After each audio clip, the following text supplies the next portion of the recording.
மக்களே, welcome to telly talks. Yes back to back ரெண்டு சூப்பரான அப்டேட். நம்மளுடைய மகாநதி டீம் வந்து கனெக்ட் அப்படின்ற கேம் ஷோக்கு வர இருக்காங்க. அண்ட் நம்ம சுவாமி கூட ஒரு நாள் தாத்தா வந்து மீட் பண்ணியிருந்தாங்க இல்லையா.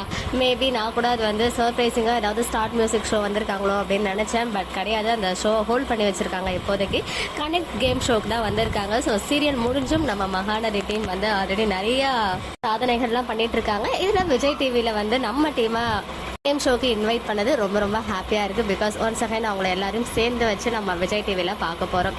அண்ட் ப்ரோமோ வரலன்னு நினைக்கிறேன். ப்ரோமோ வந்ததும் அதை பற்றி பேசலாம். அப்புறம் நம்ம எல்பியோடைய அந்த ரீசன்ட் கலாட்டா அவார்ட் ஸ்பீச், அவங்க நம்மளை விட அதிகமாக மிஸ் பண்ணுறோம் அப்படின்றத எப்பவுமே நமக்கு ஏதாச்சும் ஒரு வகையில் சொல்லிட்டு தான் இருக்காங்க.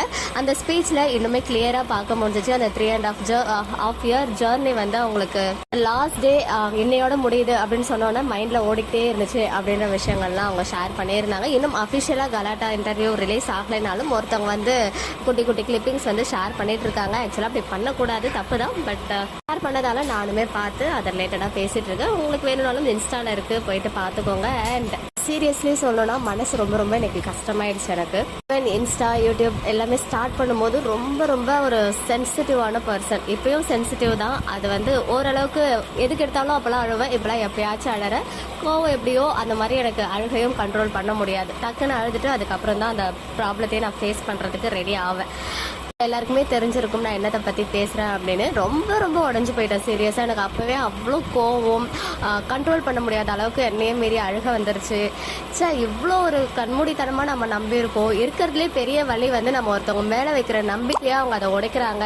அது உடஞ்சிருச்சு அப்படின்னு தெரியும் போது தான் அது வந்து நம்மளால் தாங்கிக்கவே முடியாது. அது ஒரு பெரிய நம்பிக்கை துரோகம், பியோர் நம்பிக்கை துரோகம். சீரியஸாக நான் வந்து இந்த யூடியூப் கமெண்ட்ஸ், இன்ஸ்டா கமெண்ட்ஸ்லாம் நான் பெருசாக எடுத்துக்கிட்டதே கிடையாது. அன்டில் அந்த ஒரு இன்சிடென்ட் நடக்கிற வரைக்கும் உங்கள் எல்லாருக்குமே தெரியும் அது என்ன இன்சிடென்ட் அப்படின்னு சொல்லி. அதுக்கப்புறம் தான் உங்கள் எல்லாரும் இப்போ நம்மக்கிட்ட ஒரு ஃபேமிலி பியூர் மெம்பர்ஸ் எல்லாமே இருக்காங்களே அப்படின்னு சொல்லி நானுமே உங்கள் கூட சேர்ந்து கனெக்ட் ஆக ஆரம்பித்தேன். உங்கள் எல்லாரையுமே நான் தெரிஞ்சுக்க ஆரம்பித்தேன். எனக்கு ரொம்ப க்ளோஸ் டு த ஹார்ட்டாக உங்கள் எல்லாருமே நினச்சிட்டு இருக்கேன். அவங்களையும் அப்படி தான் நினச்சிட்டு இருந்தேன். பட் இன்னைக்கு ஈவன் எனக்கு கமெண்ட்ஸ் நிறைய படிக்கிறது கிடையாது தான். ஆனால் எப்போவுமே இந்த பகல் டைமில் ஒரு 1 hour நான் படுத்து தூங்குவேன். முன்னாடி கமெண்ட் செக்ஷன் வந்து நீங்கள் அந்த பிளாக் ஐடி ஏதாச்சும் வச்சிருக்கீங்களா அப்படின்னு பார்க்கறதுக்கு எதேர்ச்சியாக வரும்போது ஹேமா சிஸ்னு ஏதாச்சும் கமெண்ட் இருந்தால் பார்ப்பேன். எனக்கு நோட்டிஃபையும் ஹேமான்ற வேர்ட் இருந்தாலே சம்டைம்ஸ் நோட்டிஃபை ஆகும் யூடியூப்ல. ஸோ அதை பார்க்கும்போது என்ன இது ஏதோ சொல்ல வராங்க, கிளியராக புரியலன்னா அப்புறம் செக் பண்ணி பார்க்கும்போது தான் என்னன்றது புரிய வந்துச்சு. நிஜமா என்னால் மேனேஜ் பண்ணிக்கவே முடியல. பிகாஸ் எவ்வளோ எமோஷ்னல் ட்ராமா பண்ணியிருக்காங்க.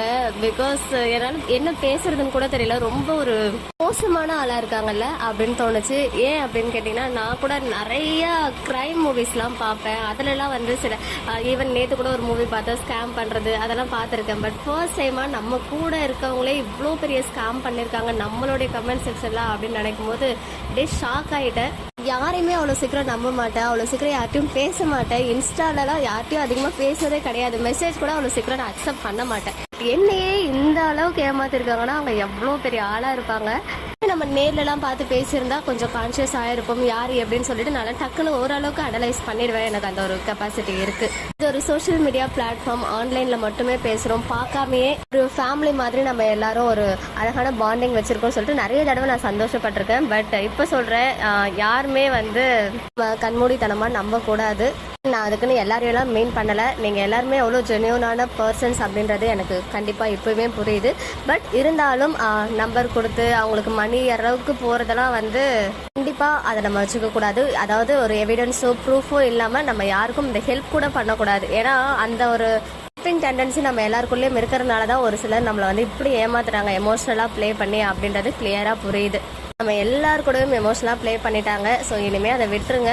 நானும் இதை பற்றி பேச வேணாம்னு நினச்சேன். பட் என்னால் அதை பேசுகிற வரைக்கும் என் மைண்ட் ரிலாக்ஸ் ஆகாதுன்றது எனக்கு தெரிஞ்சிச்சு. ஏன்னா என் ஹஸ்பண்ட்லேருந்து என் சிஸ்டர்லேருந்து எல்லாருக்குமே அந்த நேம் தெரியும். ஏன்னா நான் அந்த அளவுக்கு ஃபீல் பண்ணியிருக்கேன். இப்போ வரைக்குமே நான் அவங்கக்கிட்ட அதெல்லாம் எப்பயாச்சும் அதை பற்றி பேசுவேன்.